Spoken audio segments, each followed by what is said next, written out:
Some questions to consider. How important is freedom to you? How important is security? Where do those two values, where do they have kind of a tension point? And what is that tension? What brings it about? Why do you side with one value over another? What are the circumstances? If we were to go back to Europe, Northern Europe in particular, after the fall of the Western Roman Empire, we could kind of look back with kind of surprise, mysticism almost, to this once great and powerful civilization that had managed to project power, expand trade and communication, and all of those technological achievements that you've investigated are now in some state of disrepair or non-existent altogether. One of the things that's mysterious and intriguing about the early Middle Ages is it wasn't so far in their history that they could look back and they could see this very accomplished civilization that had done all these great things, but they themselves didn't have access to it. So this is some pictures of Roman ruins today, obviously, and they would have looked a little bit better if we went back 1,500 years, but they were never really maintained. The Colosseum, famously, this is probably one of the most well-maintained structures of the Roman world, but people in the Middle Ages would have known about this. They would have seen this. They would have walked amongst it, and they would have been reminded of an accomplished civilization that preceded them. So chaos. Do not feel you need to get all of this down. One of the things I really want to impress upon you is if I pick up the pace and I move a little bit quicker, no, you can always go back to these notes and it's learning.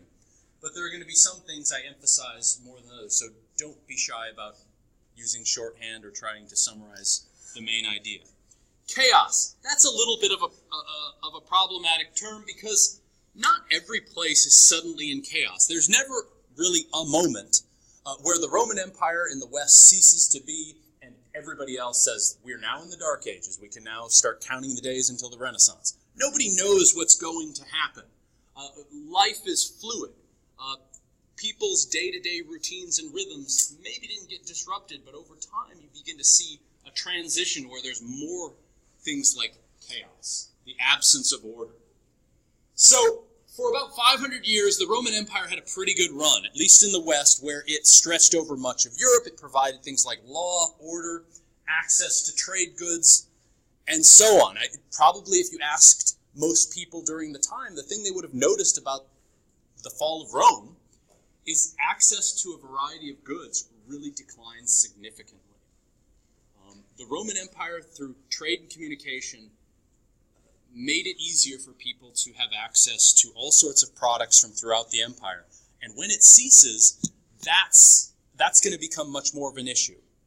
After the fall of the western part of the Roman Empire in the late 400s CE or AD, power reverts to smaller pieces of land.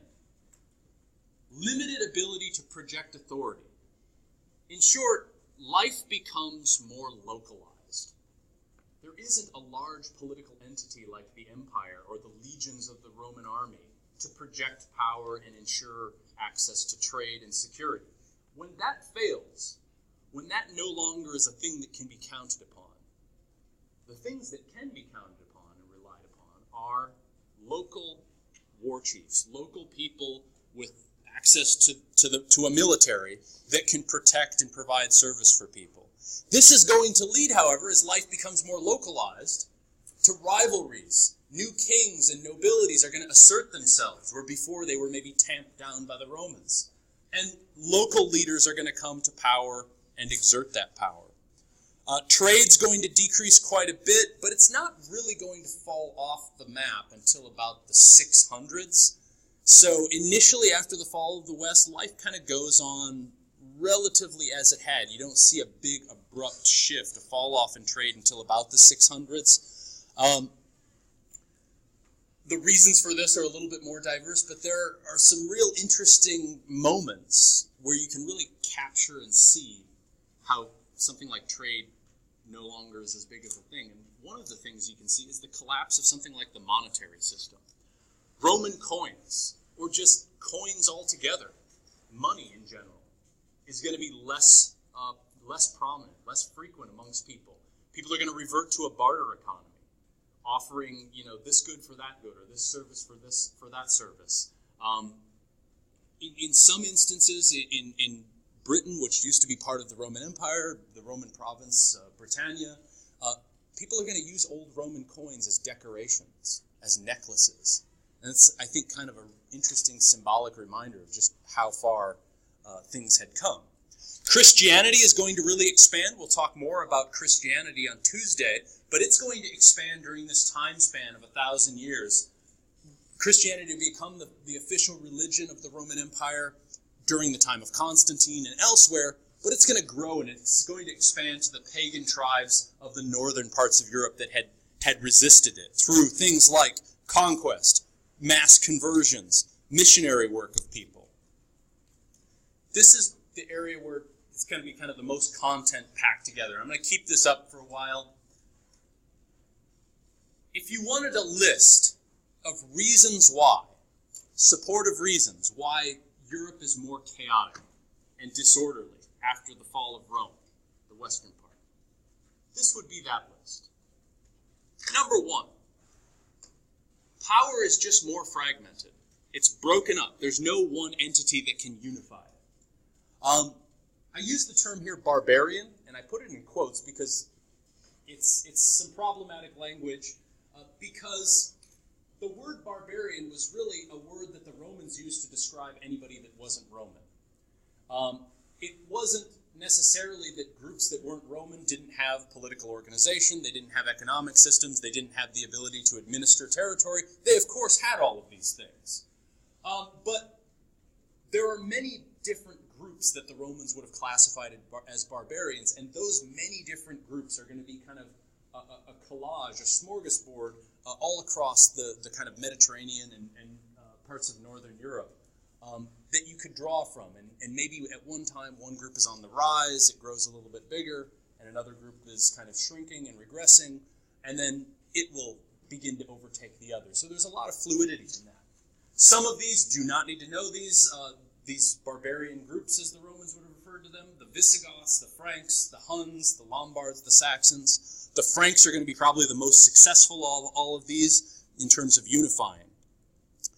It's going to be particularly under two names. You don't need to know these names, but I wanted to give you some exposure to them.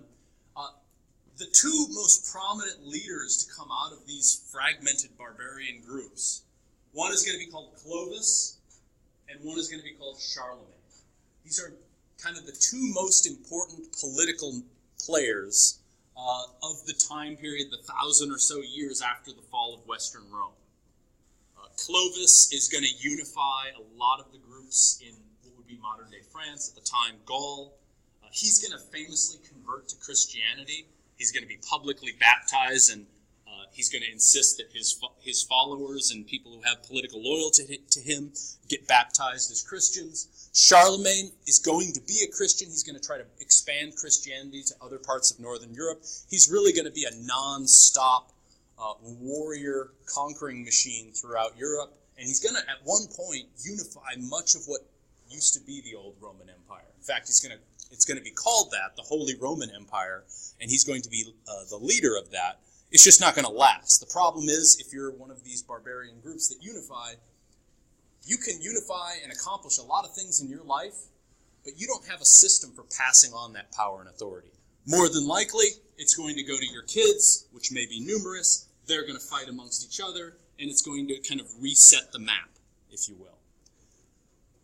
Second really big reason, and this is something we're going to revisit later on in world history, but I can't overstate it enough, because it's going to transform almost every sense of Europe at the time. And that's going to be the rise of a new monotheistic religion in the 600s. The rise of Islam, or what historians used to call the Arab conquest. From about the 630s to the 700s, it will expand beyond then, but these are years of real expansion, substantial. A new religion is going to emerge in what would be modern-day Saudi Arabia, the Arabian Peninsula. It's going to be politically unified by a guy named Muhammad. Muhammad's life is actually not going to last this span of time, but his followers are going to be extraordinarily successful at extending not only the religion of Islam, but the territorial control of Islam. And I'm going to show you a map here just right now. Islam starts out in these twin cities you see here on the Arabian Peninsula, Mecca and Medina, and within about 50 to 70 years, it will engulf all of this area in pink. And then within another generation or so, it will expand to those areas in tan. And it's not only going to bring Islam, but it's going to bring political order. It's often been said that another word for the Middle Ages in Europe is the Dark Ages. And there's maybe some truth to that as far as Europe's experience goes. But if you just move and pan on the map a little bit to the Middle East and North Africa, and a couple other places, many of those societies are flourishing. And it's a time of great technological and economic flowering of the Islamic world in a lot of respects. And that's something we're going to revisit. So Europe kind of seeing a sense of disarray, Middle East actually unifying quite a bit. The weakening Byzantine Empire, this is another name that historians created after the fact. People at the time would not have referred to themselves as Byzantines. They would have referred to themselves as just the Romans who live in the East, where Constantine had moved the capital in the 300s. They're going to continue to get weak. I just want to show you this map here to underscore just how weak they're going to get. At their peak, the Byzantine Empire, the Eastern Roman Empire, controlled basically everything that the Roman Empire used to control. Life goes on as normal in the East. Fairly normal. But within a couple centuries, it's going to shrink down considerably to what you see in pink, and then eventually, by the time you get to the 1300s, it's really just Constantinople and some of the surrounding territories.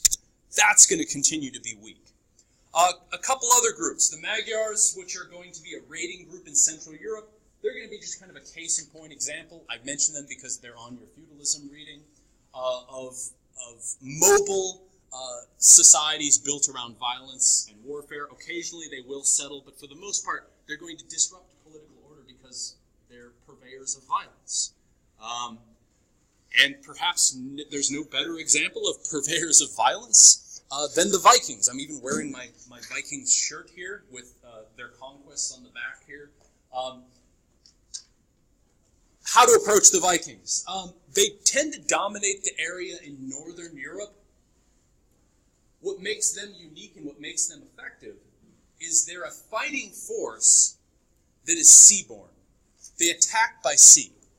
And that's always a very devastating, intimidating way to kind of project your power. Because when you attack by ship, you can attack where? You can attack wherever you want. The people on land have to react to you. So you always capture that element of surprise. That's going to be a big advantage that the Vikings are going to use. What do? They raid, they extort. One of the things the Vikings are going to be really successful at is, since they can attack anywhere at any time and terrorize the groups that they encounter, they can create arrangements with the people that they were used to attacking. Pay us an annual sum that you get from taxing your people, and we won't mess with you. And these kind of bribes or tributes to the Vikings will allow them to really flourish as a society. In some cases, they're going to settle and become the new nobility of the northern parts of Europe. Finally, another big disruption in political order. This isn't so much about violence. Quite simply, it's just illiteracy. It's the decline of intellectual life, the decline of access to printed materials. Even the so-called educated people, the people in the church, the clergy, people tasked with reading and dispersing the Bible for salvation purposes, in many cases, they're going to be very undereducated. What's the language of the Catholic Church? Anyone know? What's that? Latin, yeah. Latin is going to be something that you don't just grow up speaking. In many cases, parts of the old Roman Empire, Latin used to be spoken during the peak Roman years, but as the Roman Empire regressed, it kind of evolved into different forms. It's one of the reasons we have what are called the Romance languages of Spanish, Italian, and French. They started out as Latin, but through mispronunciations and isolations and various dialects being mixed in, they became separate languages unto themselves. So just access to the educated language of the day, Latin, and the print that went along with that, that's going to be limited. Okay, that kind of hopefully encompassed for you the chaos, the disorder that goes along with it. I'd like to just quick go through chivalry. What is chivalry? If you want just a definition, it's a code of conduct that members of the aristocracy, the nobility at the time, would have practiced. A way of organizing your relationships and behavior with other people. It organizes how you behave in warfare, how you behave in a domestic setting on the manor, on the land you live and operate on. But the cause for this, why you'd set up this system, this code of conduct, is that you need to reestablish order in society. In the absence of order, people's interactions with each other becomes that much more important, and chivalry is an attempt to reestablish that. All interactions during the early Middle Ages and late Middle Ages, frankly, revolve around access to land. If you have land, you can do stuff. You can give parcels of it to other people, and then they'll give you stuff in return. You can generate large quantities of wealth for yourself, barring disease and famine and natural disasters, or warfare, or about 3 or 4 other things that we could probably list. But you at least had the potential to. You could give out small portions of that land property away, and that was power. Remember yesterday in lab I said, think about that idea of power.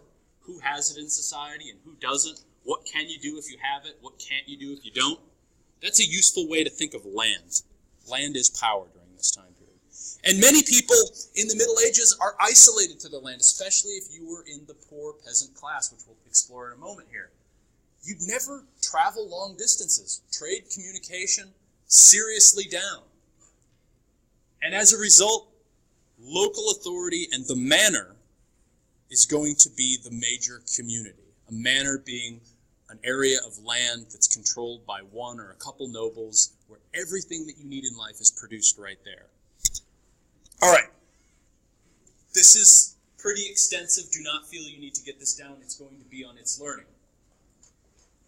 Rather than just put up a social pyramid, which is a useful organizer for thinking about social structure, I kind of organized this arrangement, which focuses not so much on the groups and where they stood over each other, but the relationships and connections that they would have had. So I want to work through some of these. This is kind of a relationship organizer for life during feudalism, life during the early Middle Ages. At the top, no surprise, the king. King or monarchy, on paper, they have a lot of power. There's no getting around that. But I emphasize the on paper. And yesterday in lab, you maybe got a little bit of a taste of how this could be the case. The king had authority, but it's based on stuff beneath it. First of all, a king's authority has to be based on some form of conquest, either their own, if they manage to conquer a kingdom and establish themselves, or their father, grandfather, or great-grandfather, or somebody down the line did some conquest. Somebody got subjugated and said, it's a good idea to acknowledge this person as our leader.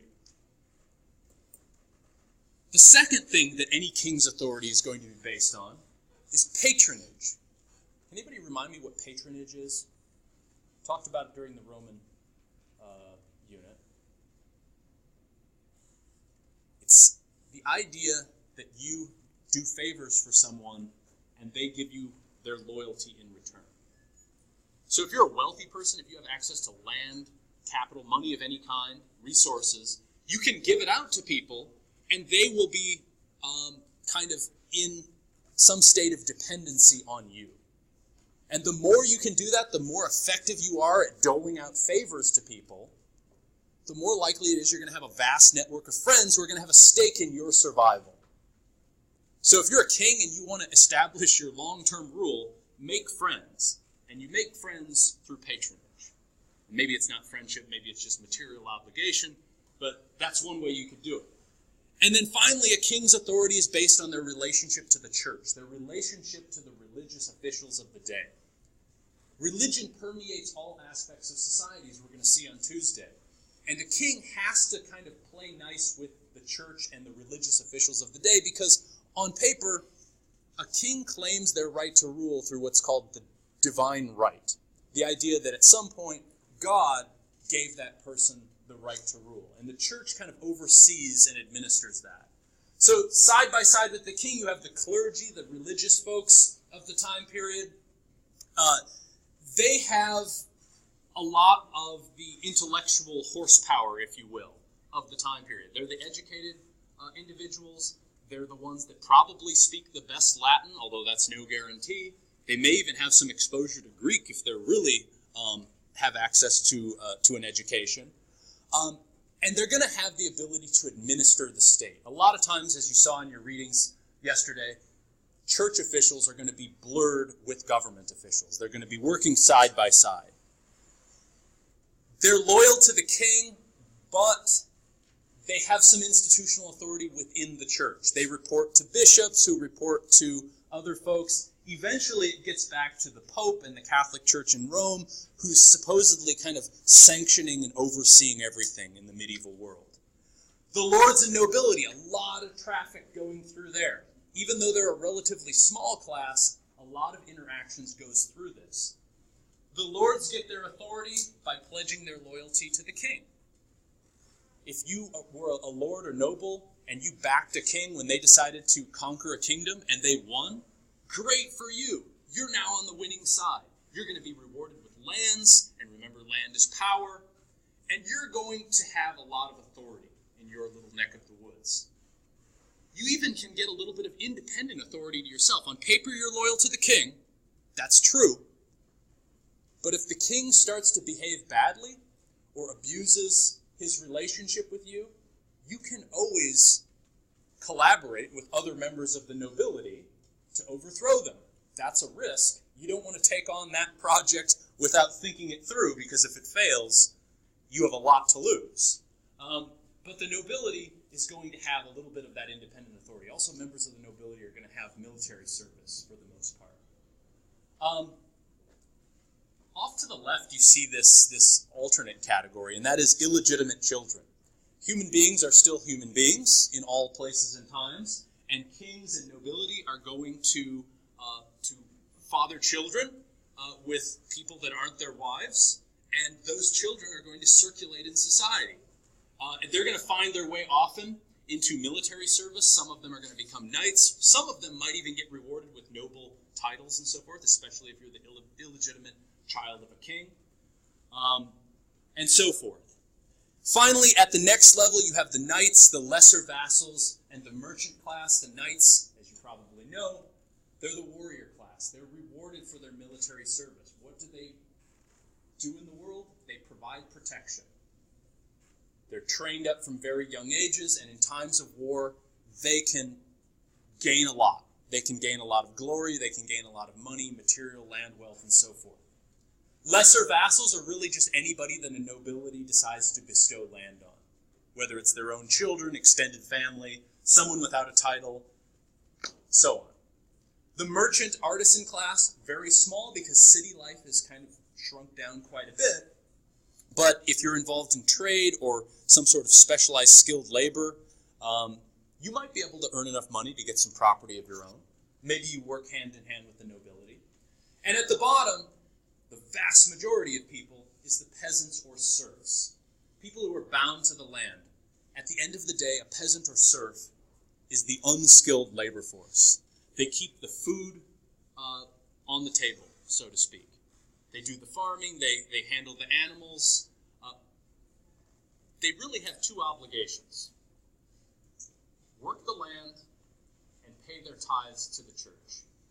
If they maintain their loyalty to whoever their lord is, and they keep their obligations to the church, they can count on a couple things. They can count on protection, and they can count on salvation. And that is no small thing in the medieval world, because a lot of peasants had terribly miserable lives. But a lot of that was balanced with the fact that they could count on at the time, or they were told by their religious officials, that they could count on a better life after death, an afterlife where they would be rewarded for their loyalty and service. And that's really kind of a binding agent over this whole society, is the extent to which religion and belief permeated. Off to the side here, I have this term vassalage. You should know this. It talks about it in your feudalism reading. It refers to a vassal, but being a vassalage, it's the state of having a mutual obligation to somebody in exchange for land, privilege, or some sort of service. Anybody can be a vassal. If you get land for service, that whole idea of feudalism, you're a vassal. And everybody here is kind of in hock to somebody else. Chivalry, the idea behind it is it builds alliances, it creates order, as I said before. Communities will grow close because they depend on one another for survival. You just have to look at that visual representation, that chart, and you can see how people's obligations to each other are linked. You can't really be off in your own little world in the Middle Ages. You're attached at the hip to somebody else. Your fate is intertwined. Whether you're a peasant, a knight, a member of the nobility, even the monarchy. So, the third and final area we're going to explore here is castles. Castles, ultimately, are the best source of protection that you can count on. Please make sure your phones are away, especially after that warning.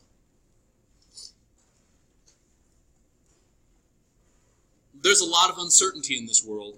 The castle is your best bet if things are going bad. Kings, nobility, they'll build castles to protect from invading armies.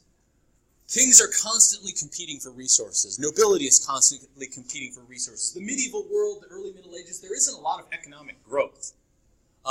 You can't count on new technology to suddenly make you more productive. Life's going to pretty much go on. The fields are going to get plowed. The animals are going to get tended. The horses are going to be raised about the same as they were in the previous century, and they will be for the century after that.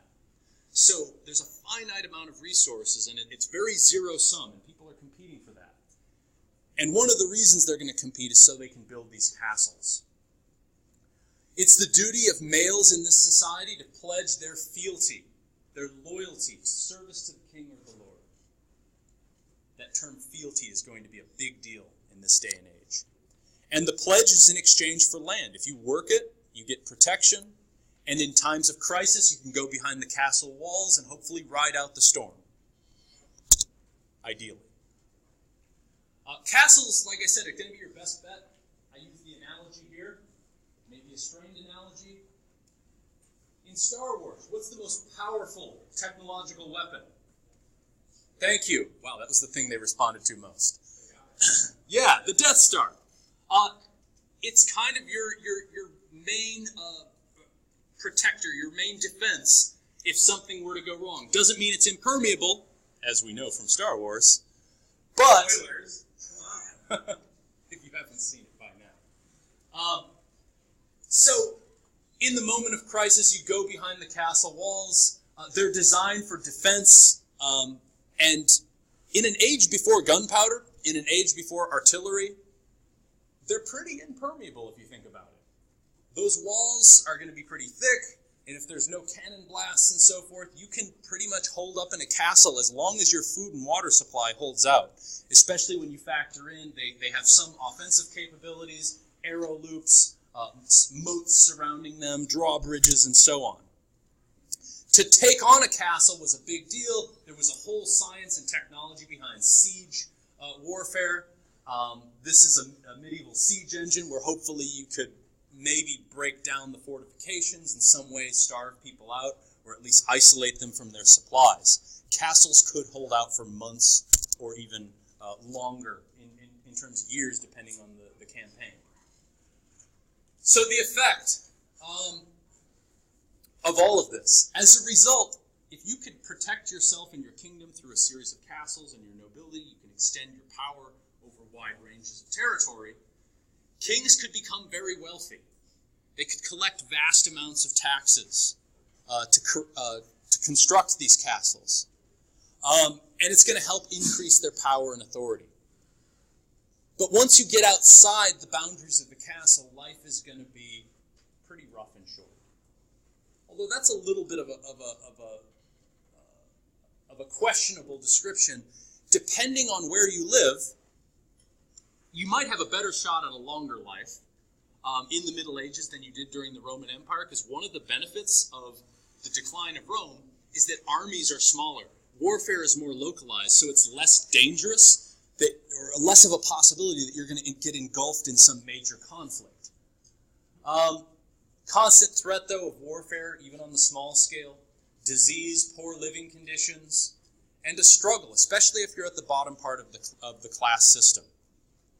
And there's a big difference between life for the rich and life for the poor. And I'll just kind of close here by going back to this image.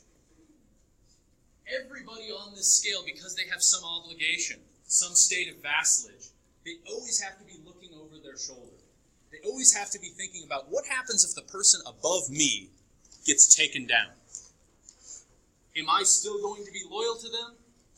Am I going to maintain my loyalty in the face of that threat?